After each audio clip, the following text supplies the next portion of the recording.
Hello friends, welcome to our channel MNP knowledge school.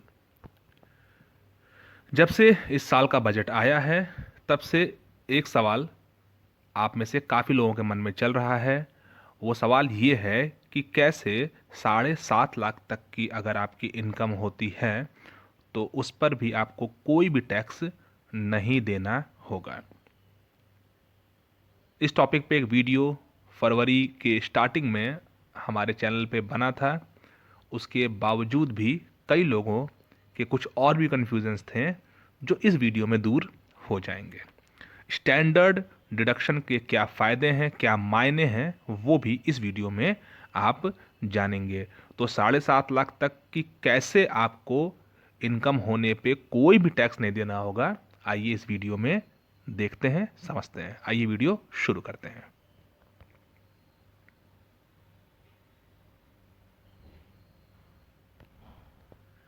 अगर अभी तक आपने हमारे चैनल को सब्सक्राइब नहीं किया है, सब्सक्राइब जरूर कर लें और नोटिफिकेशन के बेल आइकन को प्रेस करना बिल्कुल ना भूलें।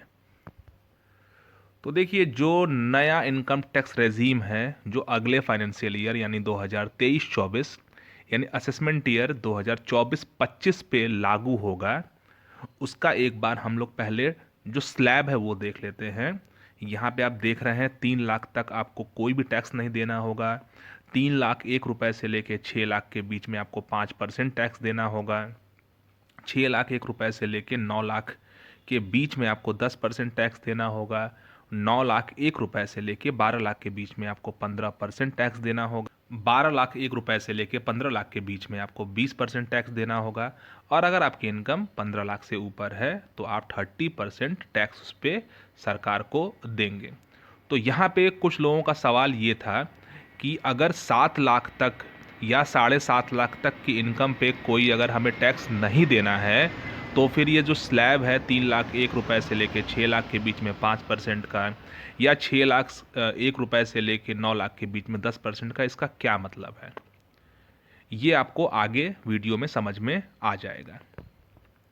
देखिए, सबसे पहले आपको इनकम टैक्स का सेक्शन 87A समझना है, जिसके मुताबिक अगर ओल्ड टैक्स रेजीम में आपकी टैक्सेबल इनकम सारे डिडक्शंस के बाद अगर 5 लाख रुपए तक आती है तो आपको उस पर कोई भी टैक्स सरकार को नहीं देना होगा।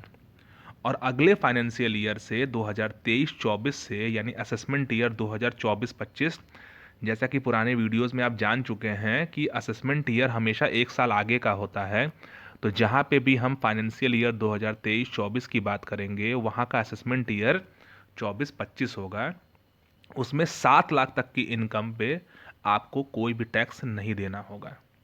लेकिन वीडियो की शुरुआत में थंबनेल में आपने देखा 7.5 लाख तक की इनकम पर भी आपको कोई टैक्स नहीं देना होगा। आइए समझते हैं वो कैसे। देखिए, 87A ने ये कह दिया कि 7 लाख तक की इनकम अगर आपने नया टैक्स रेजीम चुना है तो आपको टैक्स नहीं देना होगा। ठीक है। स्टैंडर्ड डिडक्शन पहले हम समझ लेते हैं क्या होता है, इसी से रिलेटेड है। 7.5 लाख तक की इनकम पे कोई टैक्स नहीं देना।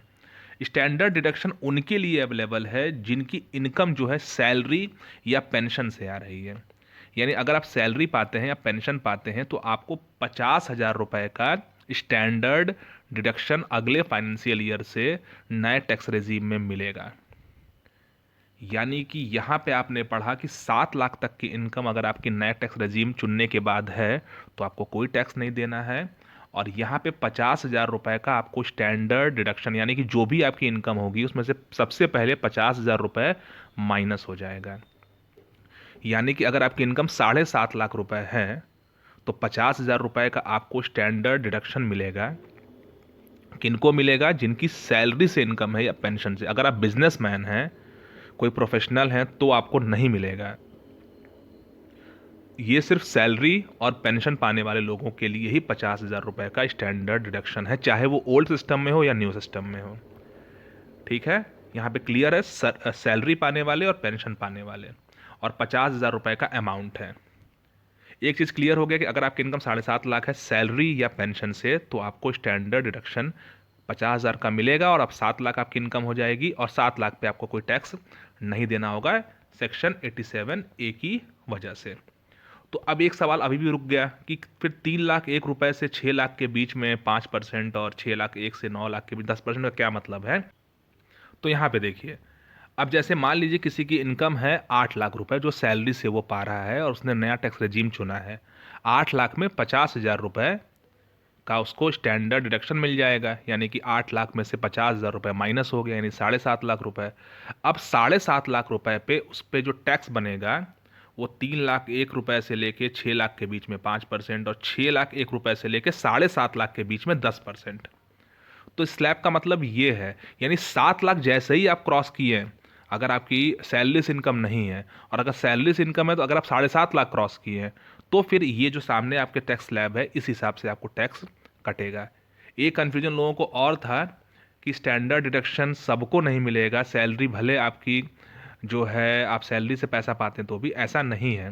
कुछ लोगों ने कहा 15.5 लाख से ऊपर अगर आपकी इनकम है तो ही आपको मिलेगा स्टैंडर्ड डिडक्शन, ऐसा भी नहीं है।